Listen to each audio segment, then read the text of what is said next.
The Heart is a relationship program for both singles and the married. Please bear with us. We need to clear. Sorry, please bear with us. Right. Okay, so we proceed. If you're connecting for the first time, Matters of the Heart is a relationship program for the married. And I trust that this program will be a blessing to you. All right, I would like for you to do four things for us before we proceed. I want you to do four things for us. Number one, click on the like button. Number two, click on the subscribe button. Number three, comment on the comment section. And then number four, share the link to all your contacts and invite them to be part of this. All right. But of these four things I've mentioned, the most important is a subscription. Subscribe. The reason I said subscription is the most important is that when people subscribe, it tilts the algorithms in our favor, thereby boosting our visibility and giving us the opportunity to reach out to more people um, with the program. All right, so please click on that subscribe button and we'll be glad you did. All right, so whilst you're doing all of that, the like, the subscribe, the comments, the sharing, we'll just proceed so that we'll maximize time. So we have been on the series Factors to Consider in the Choice of a Life Partner. We dealt with about 7 factors. Number one, we said the person must be born again. The Bible says, be not unequally yoked together with unbelievers. Number two, we said the person, you should consider emotional, the emotional management. Yes, emotional management, particularly as regards anger. All right, the Bible says that he who has no control rather over his emotions, is like a city without walls. It's like a defenseless city. All right, so you should be sure that the person has a reasonable level of emotional control, especially as regards anger. Number three, we said um, you should marry a good person. Yes, you should marry a good person. It's not enough that the person is born again. The person should be a good person. There are some born again people that are not good. Yes, goodness goes to character. Being born again goes to salvation of the spirit. All right, so someone may be saved as per his spirit, but is a bad person as per character. Little wonder Apostle Paul says or said, my little children, of whom I travail again in prayer until Christ be formed in you. So they were his children already, his children in the faith, meaning that they were born again, but he was still trusting God for Christian formation in them. So someone may be saved, but is here to be transformed, is here to be converted. All right, so marry a good person. Number four, we said marry your friend. Yes, number five, we said marry someone who has something doing.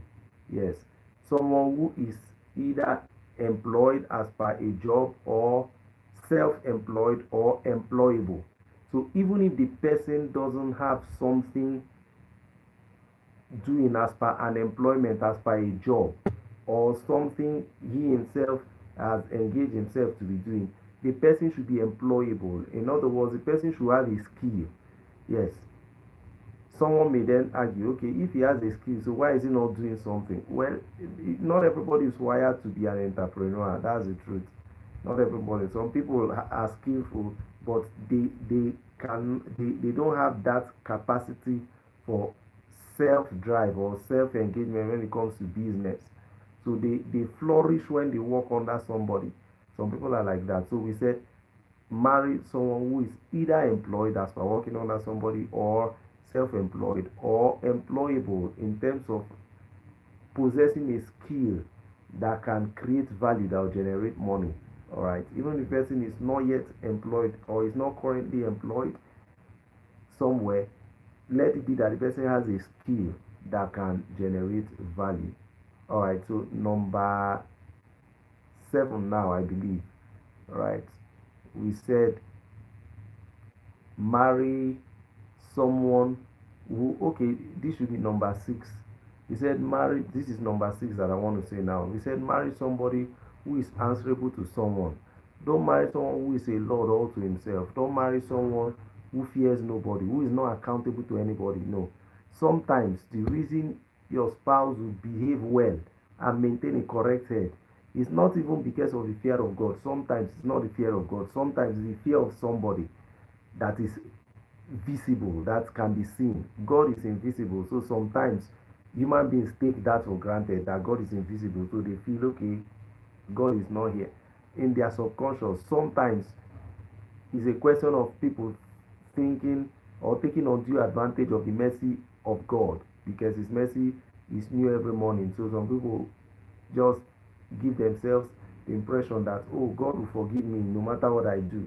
So they go ahead and do wrong, mistreat or maltreat their spouse, hoping that God will still forgive them, being a merciful God. After all, the Bible says that there is forgiveness with thee, that thou mayest be feared. But you see, there are some human beings, when they remember that they have this person to contend with, they have this person to answer to, or to account for their actions to, they will come under mental correction and they will restrain themselves. So marry someone who is answerable to somebody. Don't marry someone who has nobody is answerable to.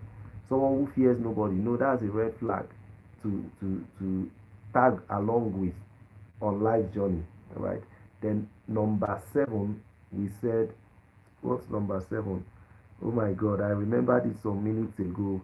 I just hope okay, so maybe I thought of it some minutes ago now. I don't know how it slips off me. Okay, someone who has some level of shame quotient. That's what we said. So somebody who has some level of shame quotient. All right. The Bible even talking about describing women, the ideal woman, in the New Testament says talks about shamefacedness. There's this thing shame does. It restrains people from doing certain things. Heard that statement? You cannot shame the shameless. That's the reason you should marry a shameless person. So marry someone who has some level of shame quotient. So we are proceeding on that subject today, on that topic today. So this will be part 8. All right. So the 8th factor to consider in the choice of a life partner is the fact that you should marry someone whose demons you can deal with. Someone whose demons you can deal with. Note, I did the demons in quote like this. So I don't mean literal demons. By demons in this context, I mean shortcomings, weaknesses. Yes, yes. You see, a lot of times people marry somebody hoping the person will change. Don't marry anybody hoping the person will change. Marry somebody because in the event the person does not change, you can deal with the version of the person you are seeing before marriage. Yes, that's why you should marry someone. Don't marry someone hoping the person will change. A lot of women marry men hoping the men will change. A lot of men marry women hoping the women will not change, and they end up getting disappointed in many cases, or in most cases. So you see, marry somebody because you can deal with their weaknesses. You have seen their weaknesses, you've appraised their weaknesses. Their weaknesses are things you can deal with. That's what I mean by their demons are things you can handle, you can survive, and not with grudges. Yes, there are people whose weaknesses you can cope with, even if they don't change.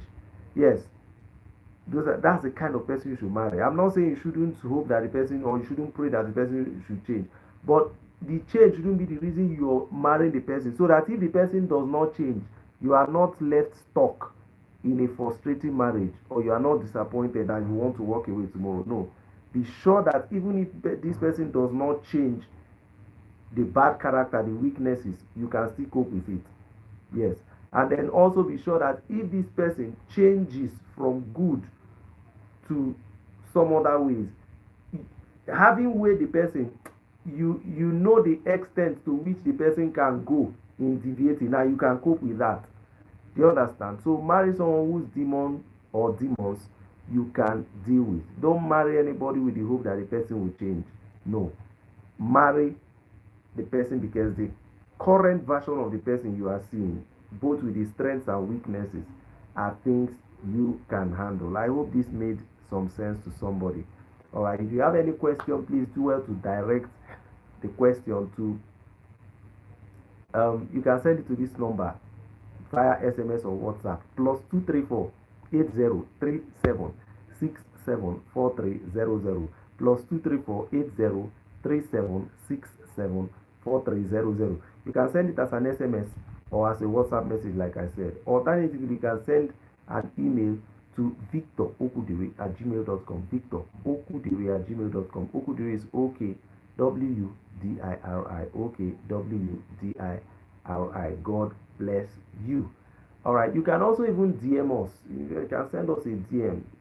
All right, just follow us across social media platforms. The name is Victor Okwudiri. Okwudiri is Okwdiri. So you can see us on X, you can see us on Facebook, on Instagram, on TikTok, across board. Just send a DM. We will respond to your questions or your question. All right. Okay, so I can see Harris Dashite saying hello, hello, Harris.